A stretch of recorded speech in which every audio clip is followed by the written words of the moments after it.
طرح ایک فوجی کو اپنی وردی پر، ڈاکٹر کو اپنے کلینک میں بیٹھے مریضوں کی قطار پر، لکھاری کو اپنے قلم پر، کسان کو اپنے کھیت پر ناز ہوتا ہے، ٹھیک اسی طرح ایک بیٹے کی ماں کو اپنے خوبرو، اعلیٰ تعلیم یافتہ، فرما بردار، اعلیٰ عہدے پر فائز بیٹے پر بھی ناز ہوتا ہے۔ اور ان تمام خوبیوں کے ساتھ اگر بیٹا اکلوتا ہو تو پھر تو مانو سونے پہ سہاگا والا عالم ہوتا ہے۔ خدیجہ خاتون کے لیے بھی عزیر ان کی زندگی کا قیمتی سرمایہ تھا۔ جوانی میں ہی شوہر کے انتقال کے بعد جس محنت مشقت سے انہوں نے پڑھا لکھا کر اسے جوان کیا تھا، یہ تو صرف ان کا دل اور اللہ ہی جانتا تھا۔ ایسے مشکل وقت میں جب دنیا نے ساتھ چھوڑ دیا تھا، تب صرف ان کی بہن زلیخا اور اظہار احمد بہنوئی نے بہت ساتھ دیا۔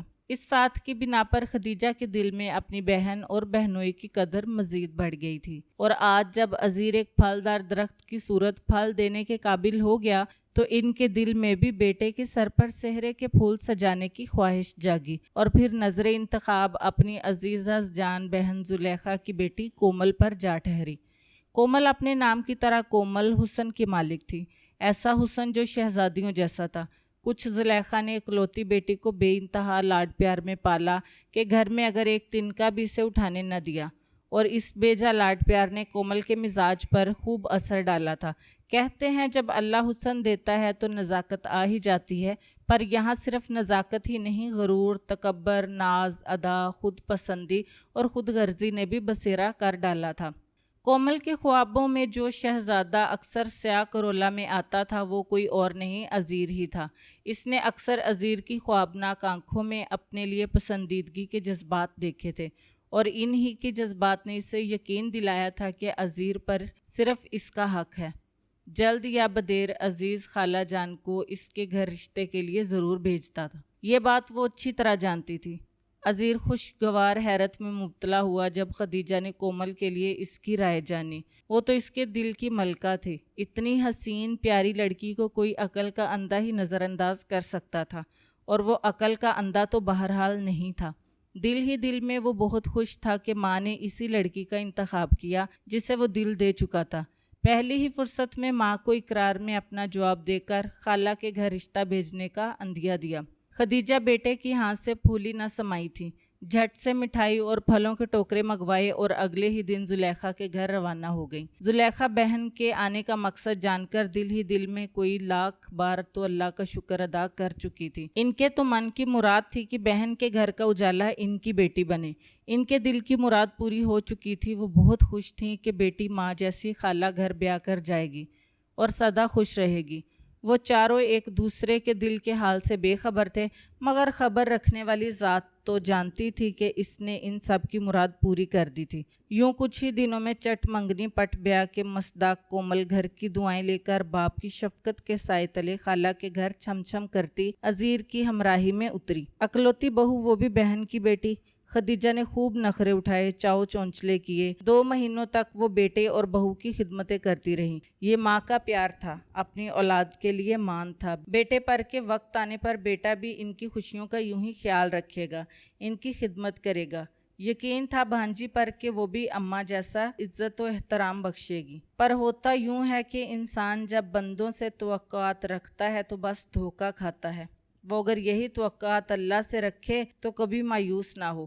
شادی کو 2.5 ماہ ہی گزرے تھے کہ اظہار احمد آفس سے آتے ہوئے ایک اندھوناک حادثے کا شکار ہو کر خالق حقیقی سے جا ملے۔ زلیخا پہ جیسے غموں کا پہاڑ ٹوٹ پڑا، بھری دنیا میں وہ اکیلی رہ گئیں۔ کومل ماں کے دکھ کے غم کو کم کرنے کی خاطر 40ویں تک میکے آ کر رہنے لگی۔ خدیجہ بہن کا دکھ اچھی طرح سمجھتی تھی، خود بھی ایک عرصے تک یوں ہی تنہا زندگی گزاری تھی، تنہائی کی اذیتوں سے خوب واقف تھی، لہٰذا 40ویں کے بعد بہن کو ہمیشہ کے لیے گھر لے آئیں اور ان کا گھر کرائے پر اٹھا دیا۔ 5 ماہ گزر جانے کے باوجود بھی کومل کو خدیجہ نے اب تک گھر کے کام کا حصہ لینے کے لیے نہیں کہا تھا۔ زلیخا بھی بیٹی کو بڑی بہن کے گھر یوں عیش و عشرت میں خوش و خرم زندگی گزارتے دیکھ کر دل ہی دل میں اللہ کا شکر ادا کرتی رہیں۔ اپنی بیٹی کے آرام کے لیے وہ خدیجہ کے ساتھ سارا دن لگی رہتی کہ بہن کو کبھی شکایت نہ ہو، پر کب تک؟ دونوں ہی ضعیف خواتین تھیں، دن رات گھرداری چولہا ہانڈی کرتے کرتے شدید تھکن کا شکار ہو جاتی، اور ایسے ہی ایک دن تھکن سے چور ہو کر خدیجہ شدید بیمار پڑ گئیں۔ बहन के बीमार पड़ने पर जुलेखा घर की सारी जिम्मेदारियां उठाने पर मजबूर हो गई और दिन रात माँ का अकेला काम करते देख मजबूरन कोमल को इनका हाथ बटाना पड़ा। पर यह हाथ बटाना कोमल को काफ़ी ग्रां गुजर रहा था। ऊपर से अजीर का भी सब कुछ भूल भाल माँ की खिदमत में लगना इसे नागवार गुजर रहा था। खदीजा को मलेरिया ने आ घेरा था और इनकी यूं बिस्तर से लगने पर जुलेखा की मदद करवा करवा कोमल बेजार हो गई थी और इसी बेजारी और चिड़चिड़ाहट की वजह से इस दिन इसने खदीजा से बदतमीजी कर डाली। बात बहुत मामूली सी थी मगर कोमल ने बढ़ा चढ़ाकर पेश किया था। हुआ कुछ यूं कि किचन की सफाई करके इंतहाई बिगड़े मिजाज के साथ कोमल किचन से बाहर आई थी कि इसे खदीजा ने आवाज़ देकर यखनी बनाने का कह डाला, जिस पर वो चिरागपा होकर गुस्से से फनकारी, खाला जान, सारा दिन आपने बिस्तर पर पड़े पड़े हुक्म ही देना होता है, ज़रा दूसरों का भी ख्याल कर लिया करें। अब ऐसी भी कोई बीमार नहीं पड़ी आपके बंदा घड़ी घड़ी कुछ खिलाता पिलाता रहे। सारा दिन पागलों की तरह किचन में लगी हुई हूँ, पर ज़रा जो ख्याल हो आपको मेरा, बस अपनी ही फिक्र में लगी रहती हैं। ये चाहिए वो चाहिए। इंतहाई गुस्से से कहती हुई वो पलटकर दरवाजे की जानिब बढ़ी थी कि सामने अजीर को देखकर गड़बड़ा गई। इसे पता भी ना चला कि अजीर कब इसकी अकब में आ खड़ा हुआ। न जाने अजीर ने मेरी कितनी बात सुनी। अपनी धुन में खाला को बेपाव की सुनाकर वो अब पछता रही थी। वो जानती थी अजीर माँ से कितनी मोहब्बत करता है। इसकी इस बदतमीजी पर कहीं बदजन ही ना हो जाए। कोमल का ये जारहाना रवैया खदीजा ने पहली बार देखा था। सामने बेटे को खड़ा देखकर तकलीफ से इनकी आंखों से आंसू निकल आए और माँ की आंखों से निकलते आंसू अजीर को तड़पा गए। किस लहजे में बात कर रही हो तुम मेरी अम्मी से? कोमल, तुम्हें ज़रा एहसास है कि जिस औरत को तुम बातें सुना रही हो वो तुम्हें अब तक बिस्तर पर बिठाकर खाना खिलाती रही है, तुम्हारे नखरे उठाती रही है। वो इंतहाई गुस्से से बोल रहा था। इसे हकीकी मानों में कोमल के रवैये से दुख पहुंचा था। अजीर, मैं बस इतना कह रही थी कि मैं शाम को बना दूंगी, अभी इस गर्मी में मेरी हालत खराब हो रही थी।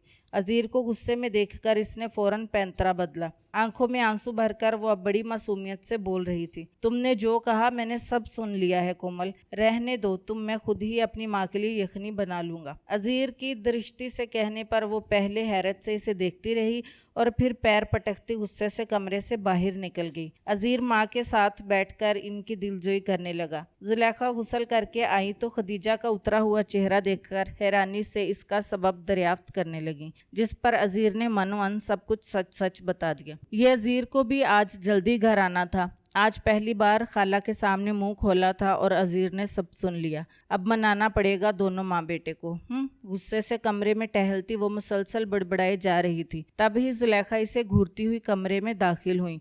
ये क्या बदतमीजी करके आई हो तुम आपा से? इतनी मुंह फट और बदलिहाज कैसे हो गई हो तुम? चलो चलकर माफी मांगो इनसे। वो इसे घुरकते हुए बोल रही थी। अजीर ने जो कुछ बताया इसे सुनकर इन पर तो घड़ों पानी पड़ गया था। अम्मी, मैं क्यों माफी मांगू? मेरी क्या गलती है जो मैं माफी मांगू? वो बुरी तरह बदकी। तुम्हारी नहीं थी तो किसकी थी? एक जरा सी बात पर आपा को कितना सुनाकर आई हो तुम? जुलेखा को इसकी बात पर सख्त ताव चढ़ा। कोमल के झिड़कते हुए कहने लगी, अम्मी आपको नहीं मालूम खाला ने मुझे कितना सुनाया है। अजीर ने तो आधी बात सुनकर मुझे इतना डांटा, मुझे बताने भी ना दिया कि खाला ने मुझे क्या कहा था। इसे कोई और बहाना ना मिला तो झूठ बोलने लगी। क्या कहा था आपा ने? इसकी बात पर जुलेखा हैरान हुई। कह रही थी दिन भर तुम करती क्या हो? जुलेखा ने बिल्कुल तुम्हारी तरबियत ना की। वो तो मैं हूँ जिसने तुम्हें शहजादियों जैसा रखा है, और सास होती तो कब की घर से निकाल कर बाहर कर देती। बस पहला झूठ बोलना मुश्किल लगता है, और वो झूठ जब खातर ख्वाह नतीजा देता है तो झूठ बोलने के अगले तमाम मराहल बखूबी तय पा जाते हैं, और यूं इंसान झूठा होने का ताज खुशी खुशी सर पर सजा लेता है। कोमल भी अब धड़ल्ले से मुंह भर भर कर झूठ बोल रही थी, और जुलेखा का दिल बेटी की बातें सुनकर पसीजा जा रहा था। अजीर और खदीजा ने तो ये सब कुछ नहीं बताया। सारी बात सुनकर जुलेखा जुर्दगी से बोली, अजीर इस वक्त आए ही नहीं थे जब खाला मुझे बातें सुना रही थी। और खाला क्यों अपनी गलती बताएंगी? वो तो बस मेरी ही शिकायत लगाएंगी ना। वो माँ पर अपने आंसुओं का असर होता देखकर सूसू करती बोल रही थी। आपा को ऐसा नहीं करना चाहिए था। वो खुद कलामी करती कमरे से बाहर निकल गई।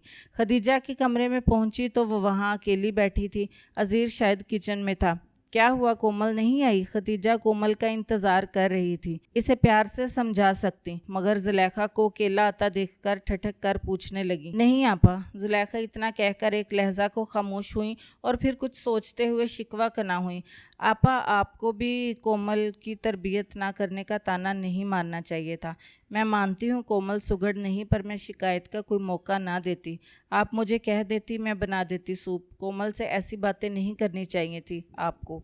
इतना कहकर जुलेखा वहाँ से फौरन चली गई और खदीजा मारे हैरत के इन्हें जाता देखती रह गई। बात आई गई हो गई, पर दोनों बहनों के दिलों में गिरा सी पड़ गई। औलाद की मोहब्बत बड़ी जालिम शय है, हर रिश्ते नाते से बेगाना कर देती है। यूं कि औलाद की मोहब्बत ही सबसे अजीज हो जाती है। खदीजा और जुलेखा की लाजवाल मोहब्बत अब औलाद की मोहब्बत की नजर होने लग गई। जुलेखा अब खदीजा से खिंची खिंची रहने लगी थी। जब जुलेखा की इस बदगुमानी ने खदीजा का दिल भी दुखा दिया था, जबकि अजीर और कोमल सब भूल भाल कर पहले की तरह रह रहे थे। चंद माह और गुजरे तो अजीर को दुबई में एक कंपनी से जॉब की ऑफर आई। अच्छी बात यह थी कि वो अपने घर सिलसिले में अकेले ही दुबई जाना चाहता था, पर यहाँ भी इख्तलाफ ने सर उठाया। खदीजा ने बेटे को मुल्क से बाहर जाने की इजाज़त नहीं दी थी। वो चाहती थी कि बेटा नज़रों के सामने ही रहकर कमाए। उन्होंने शोहर के इंतकाल के बाद सारी उम्मीदें बेटे से ही लगाई थी। अब अगर बेटा बाहर चला जाता तो वो किसके सहारे जीती, जबकि कोमल चाहती थी कि अजीर दुबई की मुलाजमत के लिए हामी भरे। अजीर वहाँ जाएगा तो इसे भी ज़रूर बुलवाएगा और फिर वो वहाँ आसाइशो भरी जिंदगी गुजारेगी। दुबई के महंगे मॉल्स में शॉपिंग करेगी। इसकी सहेलियाँ तो इसकी दुबई जाने के सुनकर ही जल उठेंगी।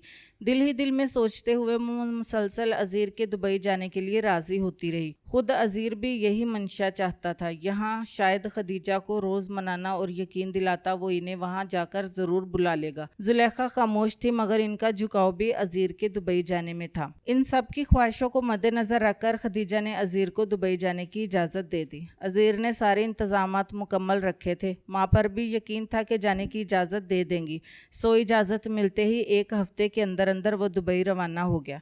अजीर के दुबई जाते ही कोमल के रंग ढंग बदल गए। अजीर के रोब में वो खाला की जो थोड़ी बहुत इज्जत करती थी, इनकी बात मान लेती थी, अब मुकम्मल तौर पर अपनी मनमानी पर उतर आई। वो जुलेखा की कोमल के लिए खामोश हिमायत थी, यानी बहन समदन का और भांजी रवायती बहू का रूप धार चुकी थी। बेटे के जाते ही वो खुद को बेहद कमजोर महसूस करने लगी थी। घर पर इनकी इजारादारी खत्म हो रही थी। कोमल रफ्ता रफ्ता घर की करता धरता बन गई थी। खदीजा फितरतन नरम दिल और नेक तबीयत की मालिक थी। दौरंदेश जरूर थी, मगर तेजो तरार झगड़ालू औरतों के कबीले से ताल्लुक नहीं रखती थी। जबकि कोमल सास की खामोशी पर मजीद शेर हो गई थी। जुलेखा बुरी बहन नहीं थी, मगर बेटी की मोहब्बत ने इनके अंदर की मुखलिस बहन को कहीं दबाकर रख दिया था। नाजो नाम में पली बेटी ऐशो इशरत और बहैसियत घर की मलका के तौर पर जिंदगी गुजारती किस माँ को बुरी लगती है। ये बड़ा ही अजब दस्तूर है दुनिया का।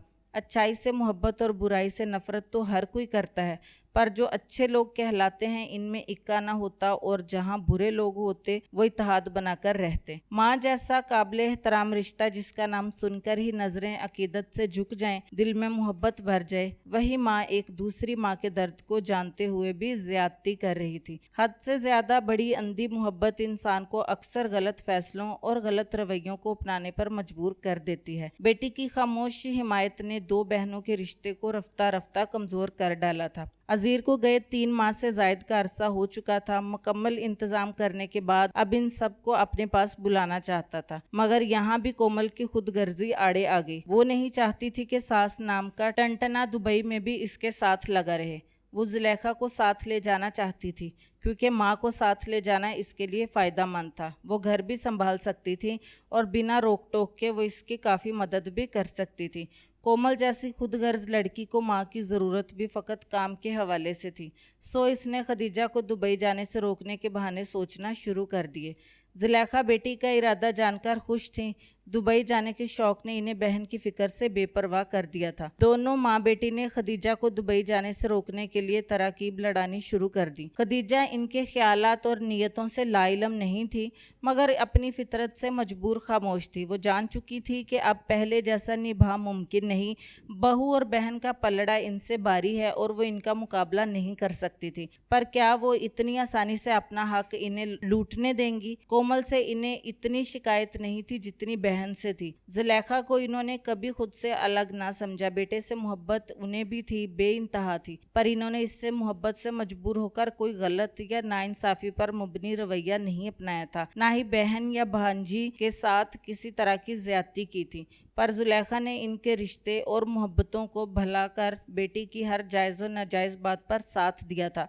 अगर वो ऐसा ना करती तो इनके घर के हालात आज ये ना होते। इन्होंने दुबई जाने से इनकार कर दिया था, वो अपने घर में ही रहना चाहती थी।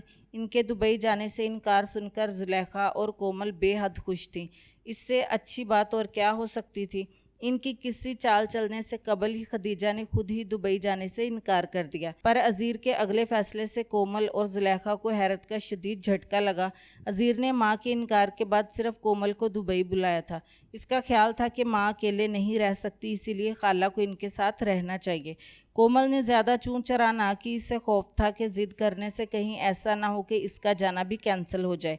जुलेखा कोमल के इस फैसले से दुख पहुंचा। जिस बेटी के लिए इन्होंने बहन से रिश्ता ख़राब किया, वो बड़े इत्मीनान से इन्हें यहाँ छोड़कर दुबई रवाना हो गई थी। इन्हें दुबई गए 1 साल हो चुका था। आज सुबह इत्तला आई थी कि इन दोनों को अल्लाह ने औलादे नरीना नवाजा है। मुबारक हो जुलेखा, तुम्हारी बेटी भी बेटे की माँ बन गई। खदीजा ने आम से लहजे में कहा। तुम्हें भी मुबारक हो आपा, तुम भी पोते की दादी बन गई हो। जुलेखा ने मुस्कुराकर आटा गूंथते हुए जवाब दिया। इन दोनों की औलादें इन्हें छोड़कर दूर जा बसी थी, सो अब इनके बीच झगड़ा खत्म हो चुका था। बहनों वाला रिश्ता दोबारा इस्तवार हो चुका था। न शिकायत के एक दूसरे से, न तानाबाजी इख्तियार की गई। जो दरमियान में फासलों का सिलसिला आ गया था, वो खुद ब खुद ख़त्म होने लगा। इख्तलाफ की वजह दूर हुई तो इख्तलाफ भी ख़त्म हो गया। बहनों की अज़ली मोहब्बत फिर से जाग उठी। एक दूसरे के साथ मिलजुल कर रहती, ख्याल रखती, अपने अपने दुख दर्द बांटती, बच्चों कोमल को याद करती। घर के कामकाज किया जाता, न पहले जैसी जिस्म में ताकत, न पहले जैसा काम का जुनून। मिलकर हांडी बना लेती और सब्र शुक्र करके खाती। बाहर के कामकाज के लिए दिन भर के लिए एक मुलाजम बच्चा रखा लिया था, जो इनके बाहर के काम कर दिया करता था। आमदनी का भी कोई मसला नहीं था। खदीजा को शोहर की पेंशन भी मिलती और बेटे की तरफ से भी अच्छी खासी रकम आती। जुलेखा को शोहर की पेंशन और घर का किराया हर माह घर पर मिल जाता, सो गुजर बसर इत्मीनान से हो रही थी। रात का वक़्त था कि दिन गर्मी के थे, पर रातें फिर भी ठंडी थीं। इस पल भी खिड़की से आती ठंडी हवा बड़ी फरहत बख्श महसूस हो रही थी। वो दोनों बहनें घर के दरवाजे बंद करके एक नज़र डालकर अब सोने की नीयत से बिस्तर पर लेटी थी। जाने कैसा दिखता होगा मेरा नवासा। बेटा तो कोई था नहीं जो अरमान पूरे करती, अब नवासा हुआ है तो मीलों दूर है। नवासे के ख्यालों में गुम जुलेखा बोली। खदीजा इनकी बात सुनकर मुबहम सा मुस्कुरा दी। बेटे वाली माँ होना बड़े एजाज की बात होती है आपा। अल्लाह ने मुझे तो ना बख्शा ये एजाज़, पर सद शुक्र अल्लाह ताला का कि मेरी बेटी को ये नेमत अता की। जुलेखा अब खदीजा की जानिब करवट लेकर इनसे मुखातब थी। न जाने क्यों बेटे को एजाज़ समझा जाता है। जुलेखा शायद इसलिए कि वो बुढ़ापे का सहारा बनेगा। बेटी की रुखसती तो फ़र्ज़ है माँ बाप पर। बेटी की गोद में आते ही इसकी रुखसती की फ़िक्र सताती है, पर बेटे के गोद में आते ही कोई माँ इसकी रुखसत होने का नहीं सोचती। पर बेटा फिर भी रुखसत हो जाता है। और जुलेखा, ये जो औलाद होती है ना, ये बड़ी आजमाइश होती है, और इस आजमाइश में कामयाबी का दारोमदार इन बीजों पर होता है जो हम अब तक बोते चले आ रहे हैं। कोमल की गोद में भी आजमाइश उतरी है। अल्लाह इसे हौसला दे इस आजमाइश में पूरा उतरने का। बड़ी गहरी बात कही थी खदीजा ने। जुलेखा को चुप सी लग गई। बहन ने भांजी के लिए दुआ में हौसला मांगा था। दिल को अजीब से एहसास ने आ घेरा। कुछ पल कमरे में खामोशी छाई रही, इतनी के बस चलते हुए पंखे की गरर गरर करती आवाज़ गूंजती रही। बिलाखर जुलेखा की आवाज़ ने छाई खामोशी के सकूत को तोड़ा। आपा, मैं नहीं चाहती थी कि तुम बेटे के साथ दुबई जाओ। मुझे लगता था कि वहाँ जाकर भी हम लोग एक दूसरे को खुश नहीं देख पाएंगे, मगर मज़ीद झगड़े बढ़ेंगे। जुलेखा के कहने पर खदीजा ने मुड़कर देखा और मुस्कुरा कर बोली, जानती हूँ, इसीलिए मैंने खुद इनकार कर दिया था वहाँ जाने से। और इतना कहकर वो खामोश हो गई। जुलेखा को इनकी इस आगही पर ज़रा भी हैरत न हुई। खदीजा ने एक नज़र जुलेखा को देखा और सिलसिला कलाम फिर से वहीं से जोड़ा जहाँ से मुनक़ता किया था। और अज़ीर को भी मैंने ही मना किया था तुम्हें दुबई बुलाने से। अपनी बात मुकम्मल करके इन्होंने जुलेखा की तरफ करवट ली। जानती हूँ आपा। जुलेखा के लब फैल कर मुस्कुराए। खदीजा ने बेफिक्री से एक नज़र बहन को देखा और आंखें मूंद लीं। खिड़की से एक ठंडी हवा का तेज झोंका कमरे में दाखिल हुआ। हाय, बड़ी अच्छी हवा चल रही है, आज नींद बड़ी अच्छी आएगी, जुलेखा जमाई लेते हुए बोली। अब सो जाओ तुम भी, मुझे भी नींद आ रही है, खदीजा नींद से बोझल लहजे में बोली। और पल भर में दोनों बहनें नींद की वादी में जा सोईं। बुढ़ापा अकेले नहीं गुजरता, कोई साथी ज़रूर चाहिए होता है। हम सफ़र तो कब के साथ छोड़ गए थे, अब औलाद भी परिंदों की मानित उड़ान भरने को थी, ऐसे में कौन साथ रहता। तभी दूरअंदेश खदीजा ने परिंदों को उड़ने दिया और बहन को रोक लिया। जानती थी वहाँ जाकर बहन अकेली रहती और ये यहाँ अकेली। 100 लाख दर्जे बेहतर था कि एक दूसरे की गमगुसार बनकर फिर से बहनें बनकर साथ रहती। यह खदीजा की पहली और आखिरी चाल थी जो इन्होंने चली थी, और जुलेखा इस दिन से ही ये राज जानती थी जिस दिन इन्होंने ये सारी बातें खदीजा और अज़ीर को फ़ोन पर कहते सुनी थी, और अब वो बहन इस फैसले पर बड़ी मुतमईन थी।